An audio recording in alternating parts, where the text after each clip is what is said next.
Hello and welcome back to Kopi Chat with me, Wei Lin.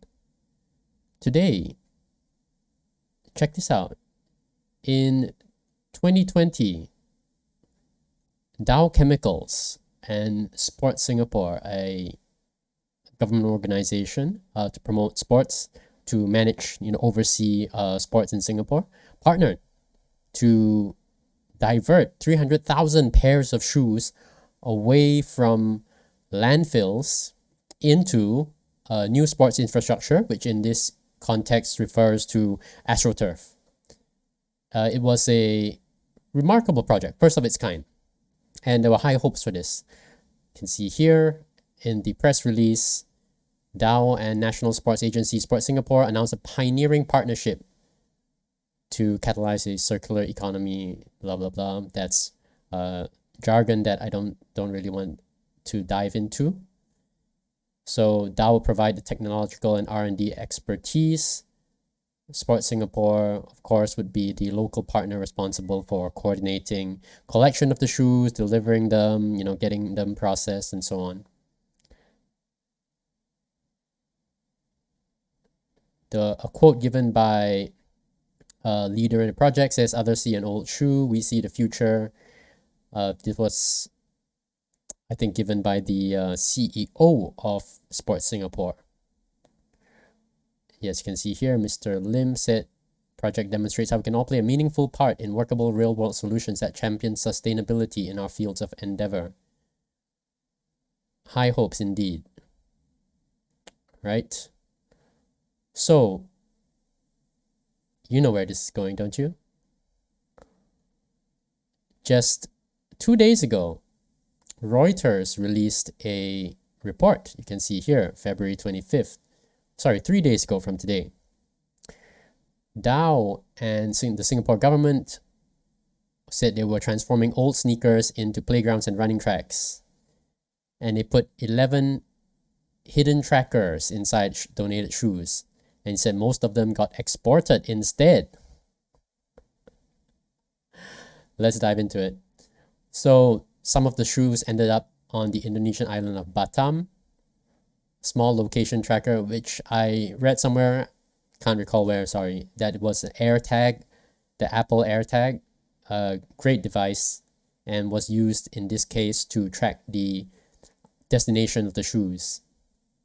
Followed the high-pitched ping to a mound of old sneakers and dumped with a pile. 5 months earlier, in July 2022, Reuters had given the shoes a recycling program, the same program that you heard about earlier. That began in 2020. The program was intended to be permanent, and thus it continued to run in July 2022. So you can see here, they're all rather old, and here's the device. I think it does look like a Apple AirTag. Let's see.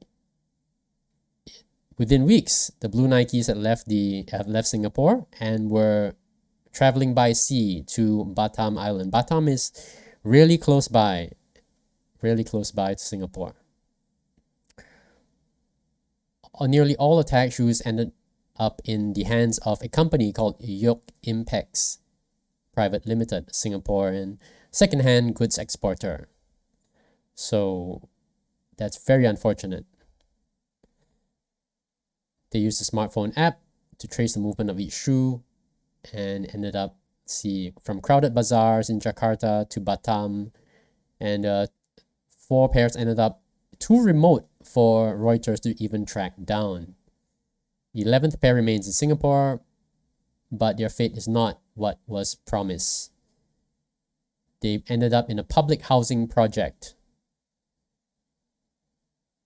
They may have been taken from the donation bin. Surprise, surprise, guys! So, recycling doesn't always end up the way that we expect it to. And this is a pretty big deal because typically, by reputation, when a government initiative takes place in Singapore, we expect that it will fulfill the mission laid out. And it is not often that we see projects that do not meet that standard. even perhaps more surprisingly for me, it's that, wow, Reuters, kudos to Reuters for investigating this and publishing a story on it. In fact, this story, I think, is so controversial, it was not covered by all the media in Singapore. The only mention of it that I could find was on the news outlet Today, one of the three that I was keeping an eye out for. So this appeared to be the only outlet that reported on it, and they published the apology straight away without really. It wasn't a case, you know how these stories go. You'd expect that there's a story published, it's very controversial, you know, it stirs up a lot of interest, and then some amount of time later, the apology is forthcoming, and you know, you hear about it, there's an explanation for it, people are held accountable, and so on. But Singapore is not always like that. It went straight into the apology. So you would think that, oh, it's almost like they knew something about it. I think that's actually the case. So I'll dive into it a bit. You can see here, Sport Singapore and its partners have apologized after donated shoes for recycling ended up for resale because of a mix-up at the subcontractor's premises. The subcontractor Yoke Impex has been terminated. The statement said the project partners were told in January that Reuters had tracked donated shoes using a tracking device. Most of the shoes ended up for sale in Indonesia. The partners then undertook an investigation which identified vulnerabilities in the process chain, which resulted in the shoes not being sent for recycling. I don't know if that surprises anyone. Perhaps a little bit. Would you not be surprised that they were informed in January, but the clarification and apology only happened after the Reuters story was published? Yeah, so it appears that all of this was already going on behind the scenes. It is possible that Reuters reached out for comment saying, we're going to publish a story on this, could you answer some questions? And then through the questions asked, it was deduced that, oh, the problem probably is with where the shoes ended up. Maybe you should look into it. And they did. And after the story broke, they published the apology and the explanation. Let's go on. About 300 donation bins were set up island-wide, right? And this company, Alba Smart City, WNH, were appointed to collect all the shoes. It was subcontracted to Yoke Impex to do collection in some parts of Singapore. And they were intended to be sorted at Yoke Impex before being sent to Alba WNH's warehouse for registration, weighing, and then grinding to be used as granules. The error occurred at Yoke Impex's premises, where the aggregation of the shoe bins in parallel with Yoke Impex's sorting activities resulted in some shoes being extracted for resale instead of recycling.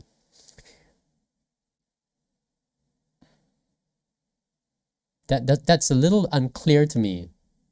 The aggregation of the shoe bins in parallel with the sorting. So are they saying that they mixed up the shoe bins that were intended for recycling with those that were intended for resale? Is that what they're saying? And if so, why were they mixed up? Why were they not separated? How might this be, prevented in the future? What is the, accountability mechanism, if any? Yeah, I think all these are worthwhile questions, but I'm just mentioning them here. I'm sure somebody else will pick them up. I just want to share this with you so that you're aware that such things happen, even in Singapore. And so Reuters found the donated shoes offered for resale. Credit to Reuters again. Excellent work. For the price of 11 AirTags, they got a great story.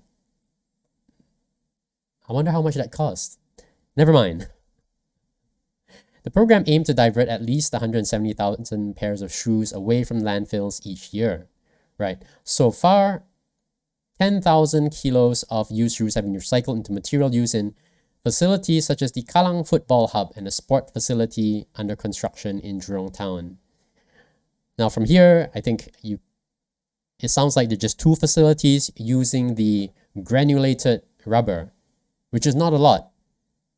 It turns out that you need a lot of material for each pitch, right? Because they're so large and you need a certain amount of thickness so that athletes do not, they always have some elasticity when they land. If you have it too thin, you just be striking the hard ground beneath, which isn't good for your joints, right? So these are kind of expected, I suppose. 170,000 pairs of shoes do not lead to like lots and lots of turf, because you need a lot of rubber for each piece of turf. Now, so this is a story here mainly about how should I say this, organizational or logistical failure. A remarkable thing in Singapore. It doesn't happen often, and so it is a big surprise.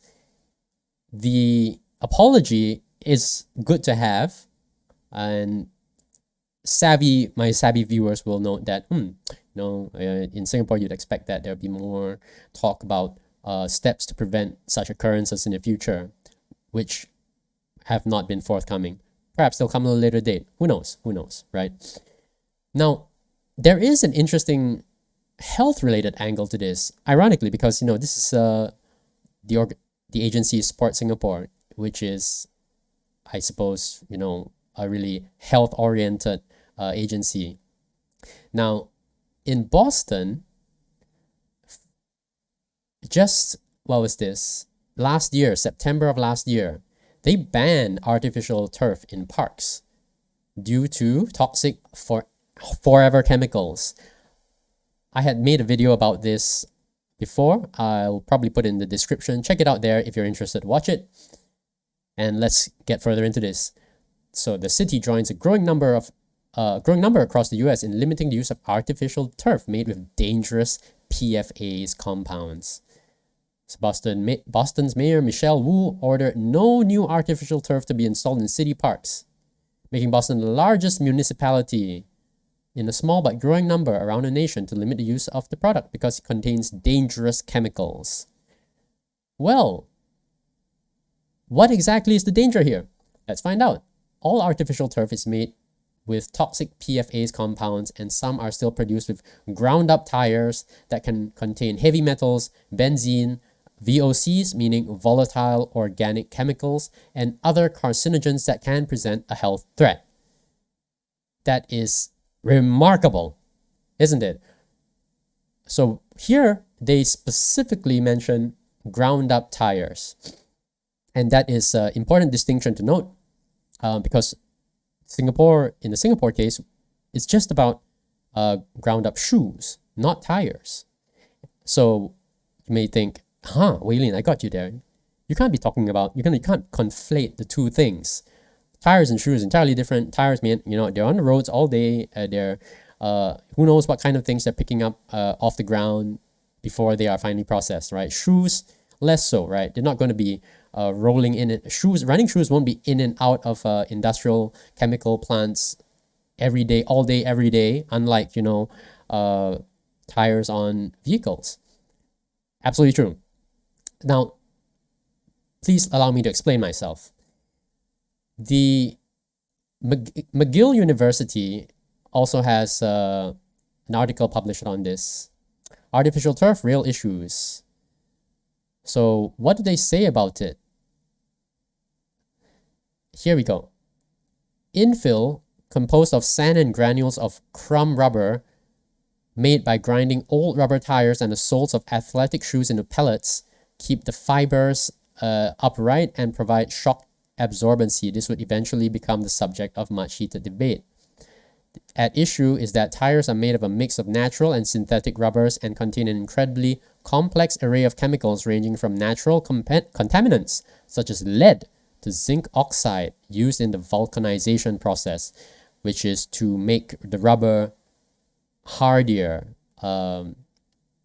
less soft and elastic, more durable. And polycyclic aromatic hydrocarbons, you don't have to really bother with the jargon. And the oil blended with the rubber to provide proper texture, right? There are vulcanization accelerators to speed up the process of vulcanization. Benzothiazole, amines, yeah, they all sound dangerous. And it says here that many of these are known, probable, or possible carcinogens. So note that McGill University's article says that it is in the process of producing these rubber products, that these kind of dangerous chemicals become involved. It is not strictly or mainly a matter of picking them up, along the way through normal use, like through contact with road surfaces and such, right? And McGill is not the only one talking about this. Even Reuters, back in 2019, was reporting that rubber playground surfaces may contain high lead levels. And this was coming out of Boston. So the researchers tested lead levels in soil, sand, mulch is what, grass, or rubber surface materials in 28 playgrounds in Boston. And that the rubber surfaces often average 2 or 3 times the lead levels of the other materials. And you might think, wow, that sounds really dangerous. Is it really that dangerous? Lead is pretty dangerous. It mentions somewhere that there is no safe level of, let's see,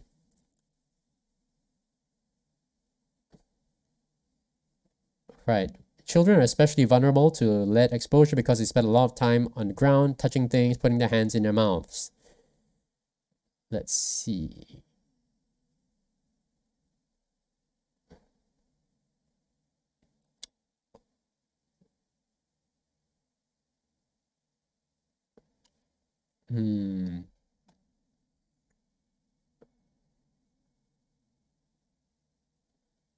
Yes, there is no safe lead level in the blood for children.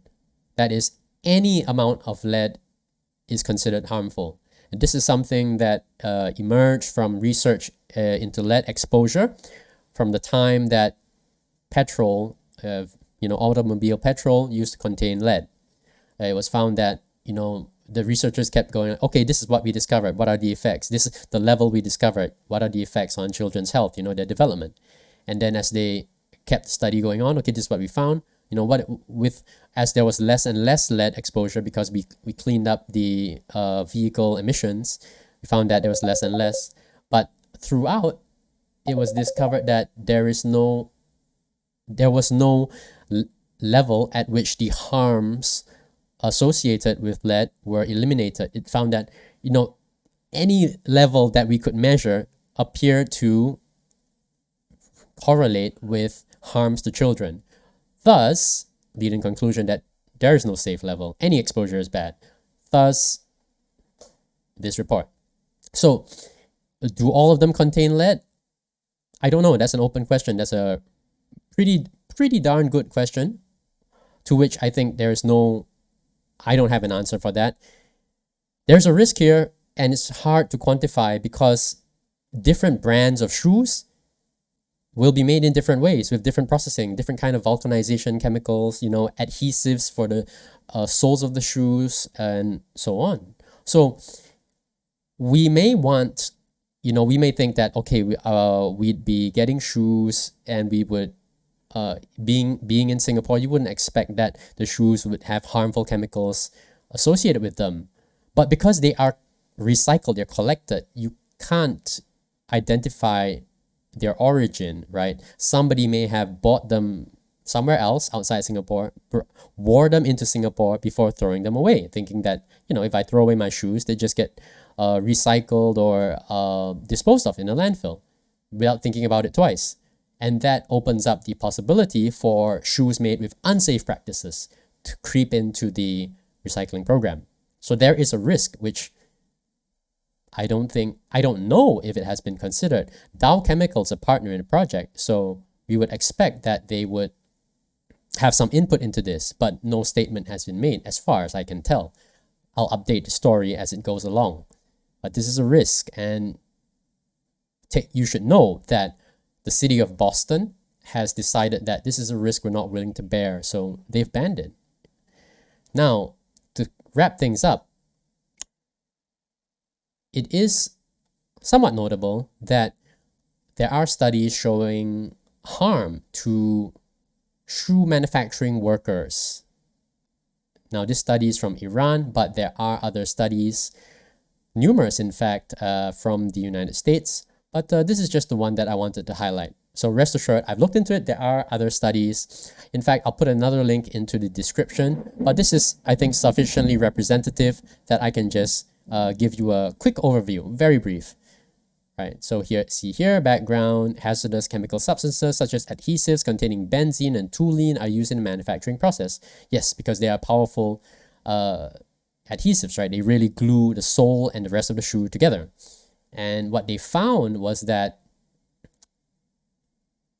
there are, let's see,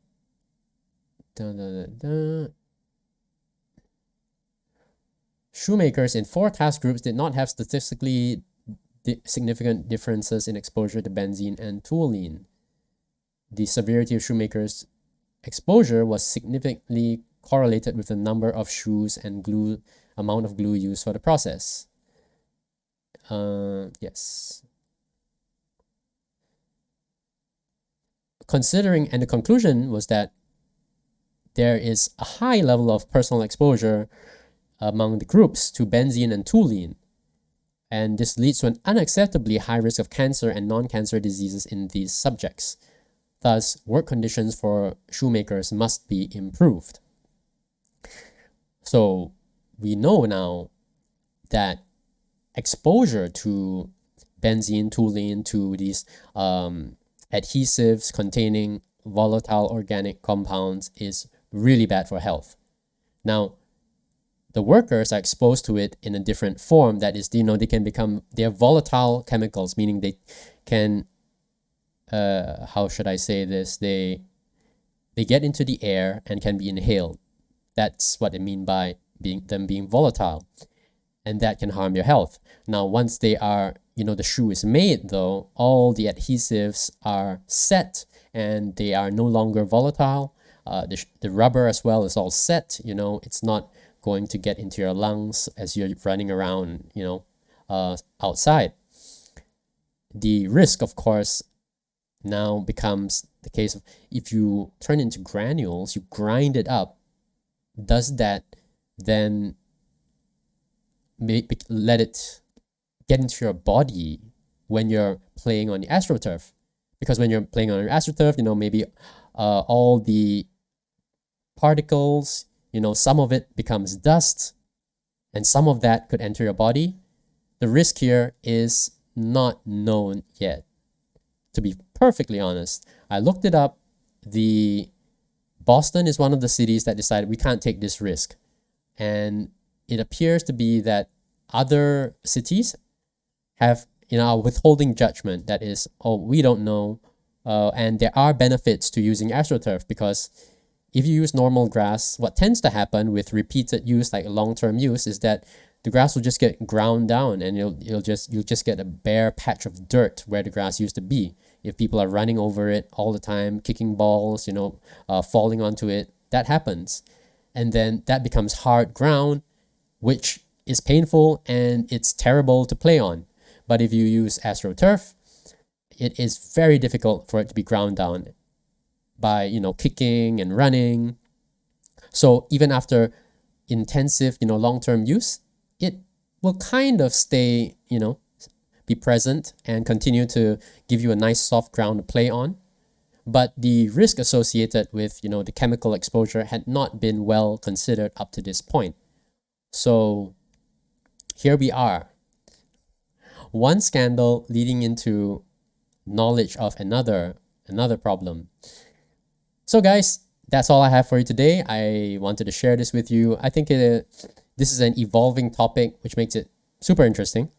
I hope that you will take note of it next time you're out with your kids or your loved ones or playing around on outside. The best thing, of course, would just be to play on grass because that's what we've been playing on for millennia, uncounted generations.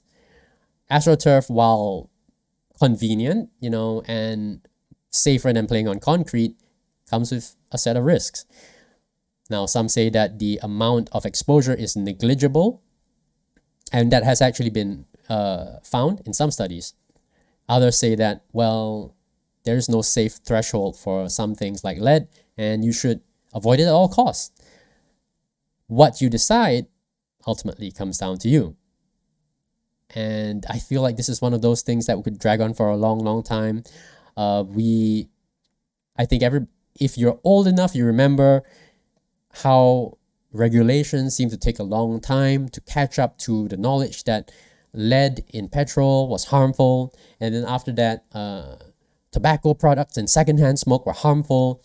But over time, rules caught up and we change. And thus, in some ways, we live in a healthier, safer society. But it is constantly changing. So we're always going to be playing catch up. And nobody really knows if all the things that we are exposed to are actually safe and acceptable and so on. So I'll leave you with that. Hopefully I'll have more to share with you next time round as an update on this issue. Thank you for watching. I hope I earned a like, share, subscribe, and I'll talk to you again real soon. Bye-bye.